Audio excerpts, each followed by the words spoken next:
Okay, I don't have a whole lot of information to go through. Part of this is a review, and I honestly think the more exposure that we have to this, the better.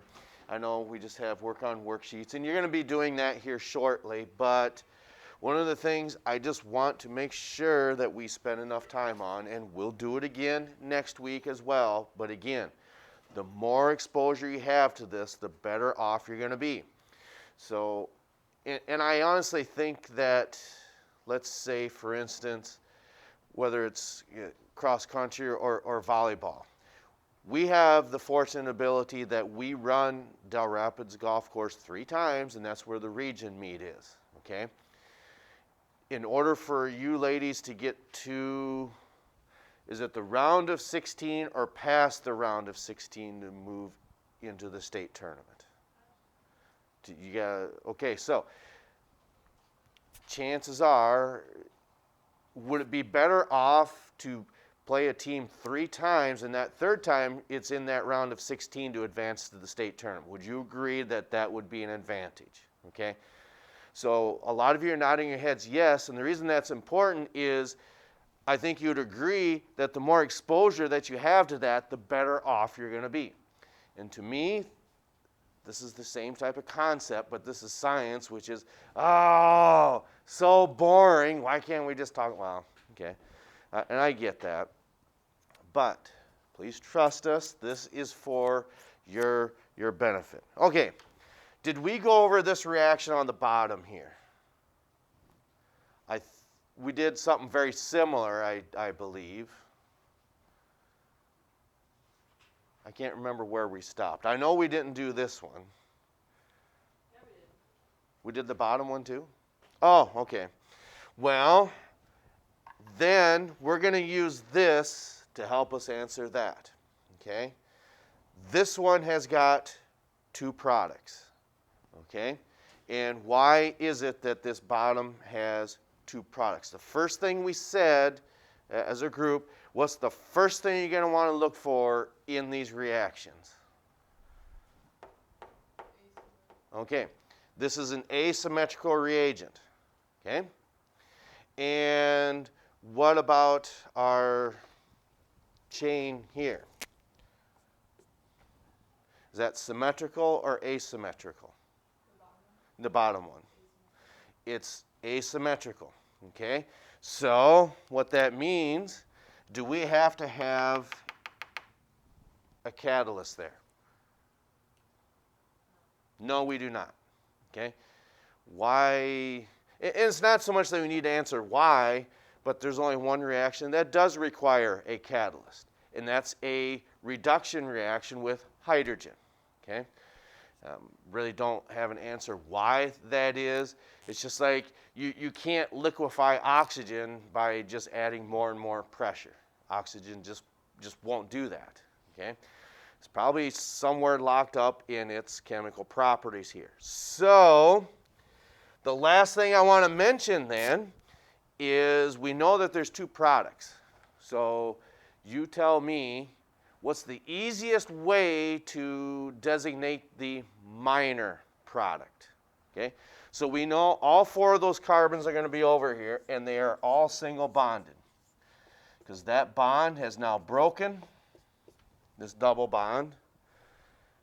Okay, so with that, which one would be the minor product because of this?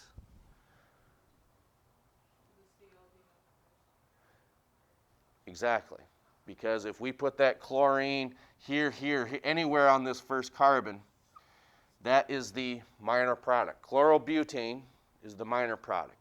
The major product then would be what?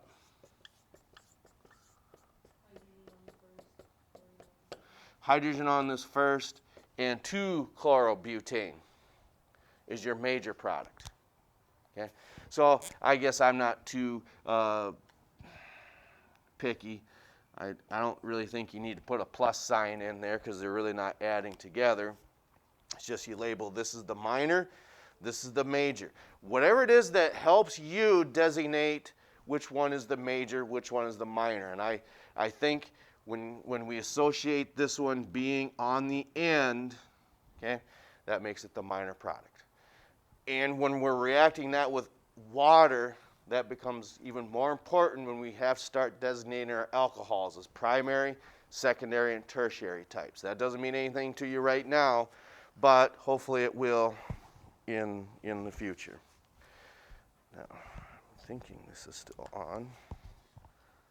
Yeah, the light wasn't on. I got this handy dandy new microphone. Hopefully it's working. Okay. Now, we said we were, oh, any questions on this? Sorry. On this bottom one. Okay. So we're going to spend time on this, and then that will be it for today, and then the rest of the time is yours. Okay. First thing, what do we want to look at? Okay. We have an asymmetrical reagent. Okay. This is asymmetrical, and we got it color-coded because it breaks in half like this. That's how the molecule forms, just like how this one does. Okay? And be careful when you answer this. Is this an asymmetrical parent chain or the symmetrical parent chain? It is. It is symmetrical. The only way that these are asymmetrical is if that double bond is on that first one. Okay? Even though you've got 4 carbons over here and 3 on this side, okay, that's still symmetrical just because where that double bond is. All right? And what we see happening is, yes, you're going to get 2 products here, and they form in equal amounts, just like reaction of alkanes. Okay? But in this case, the reason that we don't get a major and a minor product, I guess I still need this black marker. Okay, so we're going to have 7 carbons.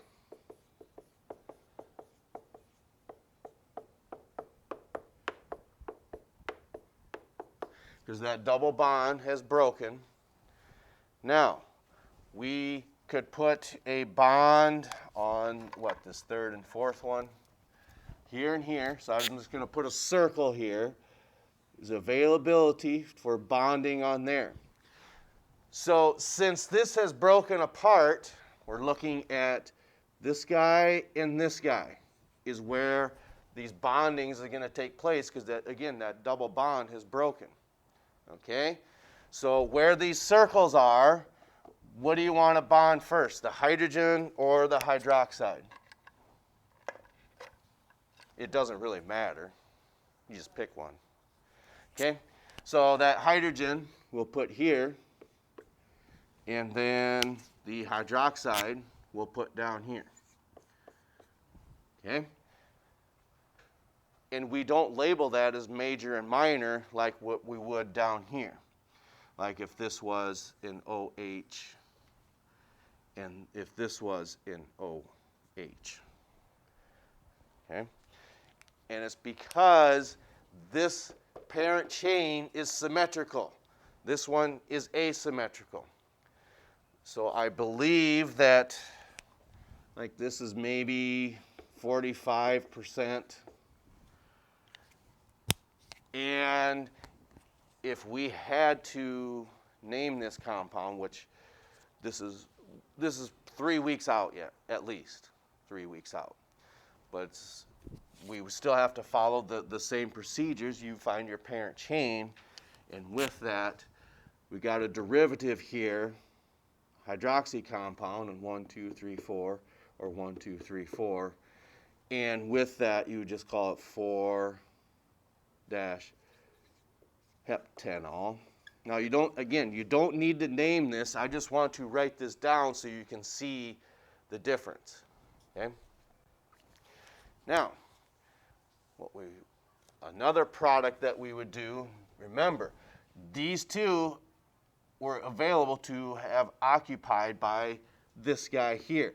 So what that means then is we need to draw another one.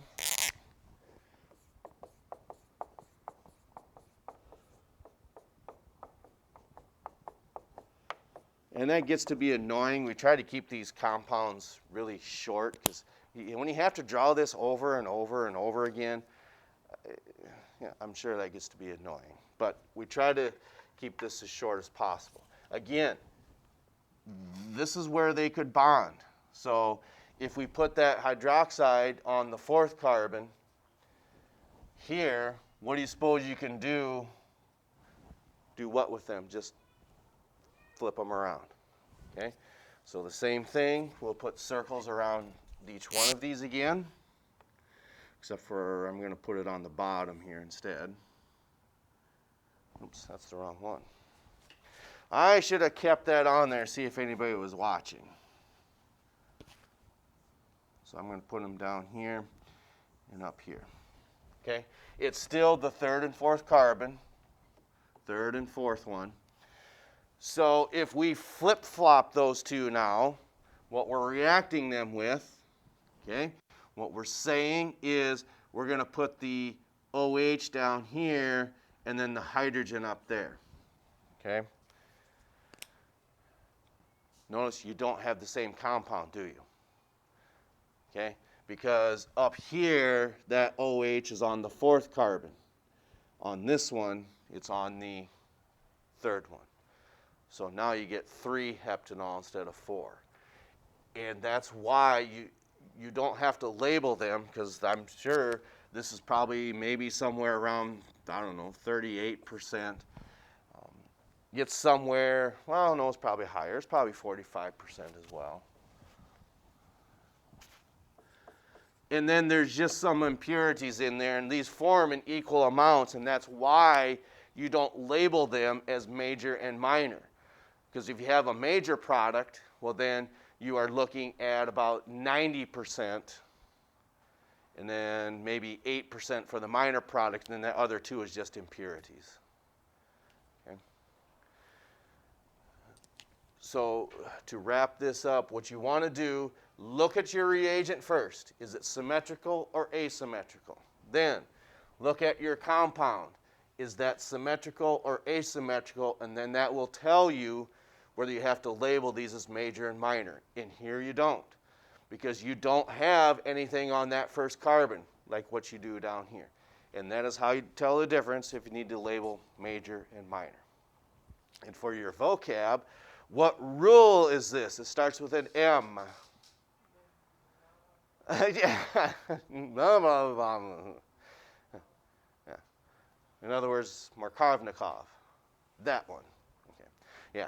I wanted to keep this short. We got it done before 9 o'clock, so we will pick up with some of this next week. We'll have a paper on working on these reactions, and then don't mean to make anyone frightened about this, but when we get to the aromatics, that's a little bit more difficult than this. So we're just telling you that it is. But if we put the time in, we'll be all right, and we'll get you through it. Okay, we will catch up to you next time.